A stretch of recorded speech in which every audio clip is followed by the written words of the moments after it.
ओम अज्ञानतिमिरन्धस्य ज्ञानञ्जनशलाखया चक्षुरुन्मिलितं येन तस्मै श्रीगुरवे नमः।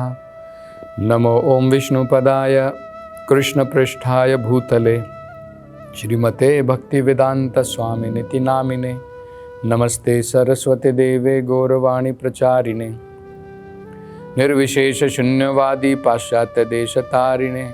जय श्री कृष्ण चैतन्य प्रभु नित्यानंद श्री अद्वैत गदाधर श्रीवासादि गौर भक्त वृंद। हरे कृष्णा कृष्ण कृष्णा हरे हरे, हरे राम राम राम हरे हरे। हरे कृष्ण। तो पिछली कथा में हम वर्णन कर रहे थे कि भगवान शिव जो हैं भगवान विष्णु से प्रार्थना कर रहे हैं कि हे भगवान, आप तीनों प्रकार की शक्तियों के आप ईश्वर हैं, शरीर के, मन के, इंद्रियों के। तो कृपा करके अगर आपकी कृपा प्राप्त हुई तो ये तीनों को मैं आपकी सेवा में लगा सकता हूँ। आप अहंकार के भी मालिक हैं, उसके भी ईश्वर हैं, उसके भी स्रोत हैं। तो अगर आपकी कृपा हुई तो मेरा अहंकार भी शुद्ध हो जाएगा। और वो क्या चाहते हैं कि मेरा अहंकार भी शुद्ध हो जाए और मेरा मन, मेरा शरीर, मेरी इंद्रियां सब आपकी सेवा में लग जाएं। लेकिन किस प्रकार से? वेदों के दिए हुए ज्ञान के अनुसार।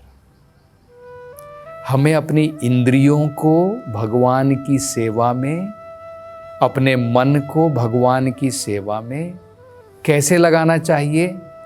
अपनी मर्जी से नहीं कि मैं अपनी मर्जी से भगवान की सेवा करूंगा, अपनी मर्जी से भगवान की भक्ति करूंगा। नहीं, भगवान ने जैसे सिखाया है, जैसे हमें बताया है कि भगवान की भक्ति कैसे की जाती है, वो वेदों के अंदर में दिया गया है। तो ये बहुत महत्वपूर्ण होता है। रूप गोस्वामी ने एक बड़ा सुंदर श्लोक बताया है। वो कहते हैं,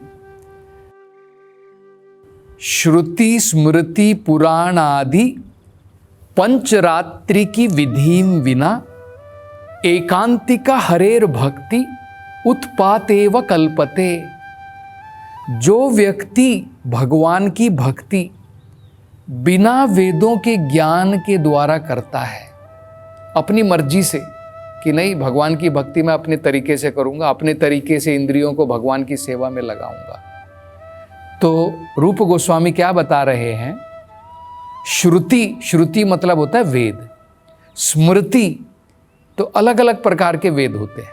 स्मृति होते जैसे रामायण स्मृति कहलाती है, महाभारत स्मृति कहलाती है।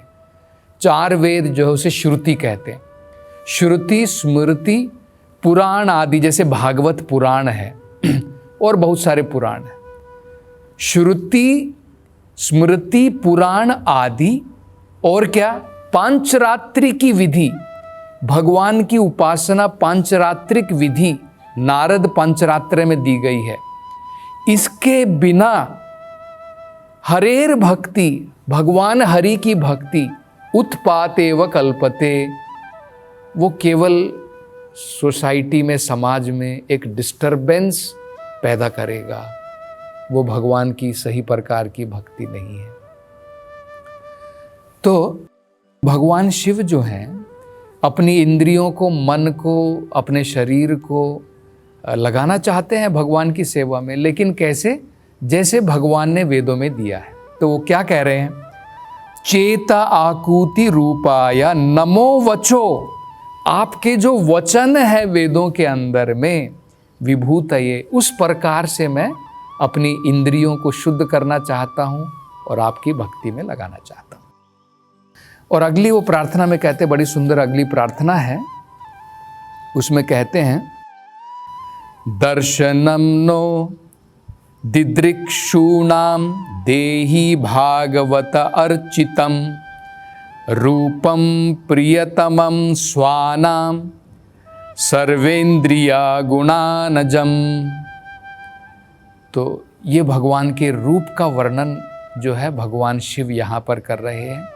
एक उनके मन में एक बड़ी गहरी अभिलाषा है, एक बड़ी गहरी इच्छा पैदा है और वो भगवान के रूप का दर्शन करना चाहते हैं। जिस प्रकार से भगवान शिव आतुर हैं भगवान के दर्शन के लिए, अगर हम भी आतुर रहें, हम कई बार कहते हैं भगवान मुझे दर्शन दे दो, लेकिन वो ईगरनेस नहीं है, वो आतुरता हमारे मन में नहीं है। रूप गोस्वामी के अनुसार एक ही हमें मूल्य चुकाना है भगवान के दर्शन पाने के लिए, उनके दर्शन करने के लिए। तत्र लौल्यम एकलम मूल्यम। लौल्यम का मतलब होता है इंटेंस डिजायर, गहरी आपकी जो है आतुरता होनी चाहिए, ईगरनेस होनी चाहिए, आपके मन में वो लालसा होनी चाहिए। लौल्यम का मतलब एक लालसा कि मैं भगवान के दर्शन करना चाहता हूं। तो ये जो है लालसा हम यहां पर भगवान शिव जी के अंदर में देख रहे हैं। वो भगवान के दर्शन करना चाहते हैं, लेकिन भगवान के कौन से रूप के दर्शन करना चाहते हैं? भगवान के तो बहुत सारे रूप हैं। वो भगवान के उस रूप के दर्शन करना चाहते हैं जो भगवान के भक्तों को अत्यंत प्रिय है, जिस रूप की आराधना उनके भक्तगण करते हैं, और जो रूप भगवान के भक्तों को प्रिय है उस रूप के वो दर्शन करना चाहते हैं। तो बड़ी सुंदर प्रार्थना है और उसमें वो क्या कहते देखिए, दर्शनम नह दिदृक्षुनाम। मतलब दिदृक्षुनाम का मतलब होता है मैं बहुत आतुर हूं आपके दर्शन प्राप्त करने के लिए। और कौन से दर्शन की मांग कर रहे हैं? वो मांग कर रहे हैं भगवान से, क्या कह रहे हैं? देही। देही मतलब कृपा करके दर्शन दीजिए। देही मतलब एक प्रकार की मांग है। क्या कह रहे हैं? भागवता अर्चितम। भागवत का मतलब होता है भगवान के भक्त, भगवान और भागवत। तो भागवत मतलब होता है भगवान के शुद्ध महान भक्त, जिन्हें भागवत कहते हैं। भागवता अर्चितम, जिस रूप की अर्चना, जिस रूप की वंदना, जिस रूप की उपासना आपके महान भक्तगण करते हैं, उस रूप के मैं दर्शन का अभिलाषी हूँ। वो दर्शन मैं करना चाहता हूँ। वो दर्शन कृपा करके मुझे दिखाइए। और वो कहते हैं वो दर्शन, ये रूप क्या है भगवान का जिसके वो दर्शन करना चाहते हैं? रूपम प्रियतमम स्वानाम। स्वानाम भी मतलब है भगवान के शुद्ध भक्त। जो रूप उनको अत्यंत प्रिय है, तो दो चीजें उन्होंने बताई। एक तो जिस रूप की वो उपासना करते हैं, और जो रूप उनको अत्यंत प्रिय है। प्रियतमम, प्रिय का मतलब होता है बहुत डियर, बहुत प्रिय। प्रियतमम मतलब सबसे प्रिय है। उस रूप के मैं दर्शन करना चाहता हूं। तो इस रूप के दर्शन करने से क्या मिलेगा, उसके बारे में भी वो अगली पंक्ति में कहते हैं। सर्वेंद्रिया गुणानंजम। इस रूप के दर्शन करने से मेरी सारी की सारी इंद्रियां जो है पूर्ण रूप से संतुष्ट हो जाएंगी। जितनी भी हमारी इंद्रियां, अब क्या है, हमारी अनेकों प्रकार की इंद्रियां होती है। हमारी आंखें हैं, इसके द्वारा हम रूप देखते हैं। हमारे कान हैं, जिसके द्वारा हम शब्द सुनते हैं। हमारी जीभ है, जिसके द्वारा हम रस ग्रहण करते हैं। हमारा नाक है, जिसके द्वारा हम कुछ सूंघते हैं। तो यहाँ पर भगवान शिव कह रहे हैं कि आपके रूप के अंदर में सभी प्रकार के रस हैं। तो एक श्लोक आता है वेदों में, उसमें कहा है सर्व कामः सर्व गंधः सर्व रसः। भगवान के रूप के अंदर में सभी प्रकार की इच्छाएं आपकी पूरी हो जाएंगी।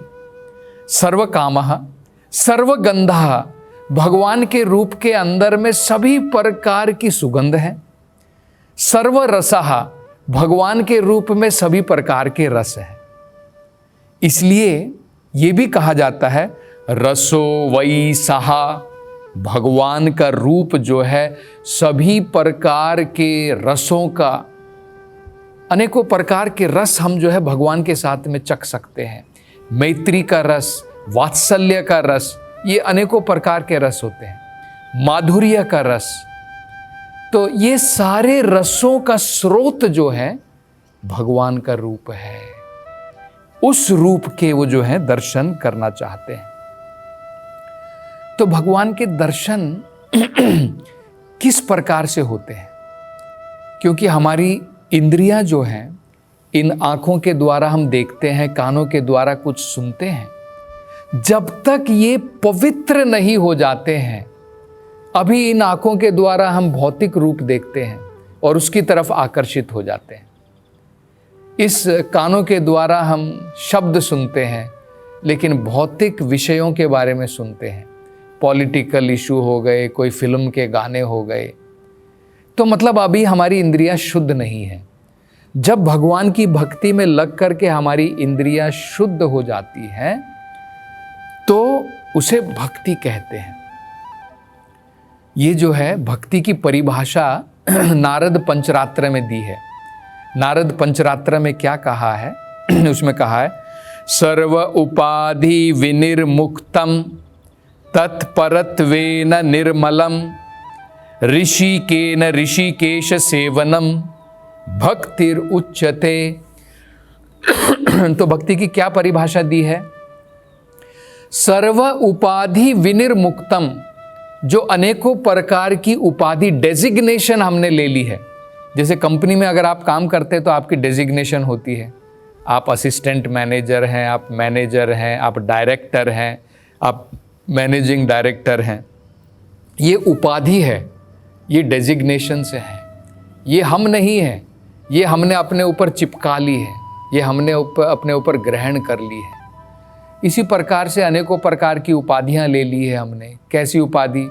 मैं पुरुष हूँ, मैं स्त्री हूँ, मैं बच्चा हूँ, मैं वृद्ध हूँ, मैं जानवर हूँ, मैं बुद्धिमान हूँ, मैं ब्राह्मण हूँ, मैं क्षत्रिय हूँ। ये सब अनेकों प्रकार की उपाधियाँ हैं। हम एक्चुअल में क्या है, असल में क्या है? न मैं पुरुष हूँ, न मैं स्त्री हूँ, न मैं ब्राह्मण हूँ, न शूद्र हूँ। ये सब कुछ नहीं, ये सब उपाधि है। असल में क्या है? आत्मा परम दास है, सनातन रूप से जीवेर स्वरूप होए नित्येर कृष्ण दास, नित्य भगवान कृष्ण का दास है। तो ये जब हम उपाधियों से मुक्त हो जाते हैं, सर्व उपाधि विनिर्मुक्तम तत्परत्वेन निर्मलम, और जब हमारी इंद्रियां शुद्ध हो जाती हैं, ऋषिकेन ऋषिकेश सेवनम, ऋषिकेन मतलब अपनी इंद्रियों को, ऋषिकेश भगवान का एक नाम ऋषि का ईशा है, जो इंद्रियों का कंट्रोलर है, मास्टर है। उसकी सेवा में अगर हम लगाते हैं, भक्ति रुच्यते, उसको ही भक्ति कहते हैं। तो ये परिभाषा जो है वेदों के अंदर में दी है। तो भगवान का सुंदर रूप का वर्णन जो यहाँ पर जिस रूप के वो दर्शन करना चाहते हैं, ब्रह्म संहिता में उसका बड़ा सुंदर वर्णन किया है भगवान कृष्ण के रूप का। इसी प्रकार से भगवान विष्णु का रूप है, लेकिन सभी विष्णु के जितनी भी भगवान की मूर्ति है, भगवान के जितने भी अनेकों विष्णु के रूप हैं, उन सब के स्रोत जो है गोविंदम आदि पुरुषम, आदि पुरुष भगवान कृष्ण है, गोविंद है। तो ब्रह्म संहिता में भगवान के रूप के बड़े सुंदर वर्णन है। तो उसमें क्या कहा है? वेणुम क्वनंतम, भगवान जो है अपने कृष्ण के रूप में, गोविंद के रूप में वो क्या कर रहे हैं? वेणुम, भगवान अपनी जो है बांसुरी बजा रहे हैं। क्वनवंतम का मतलब होता है बजा रहे। तो भगवान अपने श्याम सुंदर रूप में बंसी बजा रहे हैं। वेणुम क्वनंतम अरविंद दला अयता अक्षम, भगवान की आंखें कैसी हैं?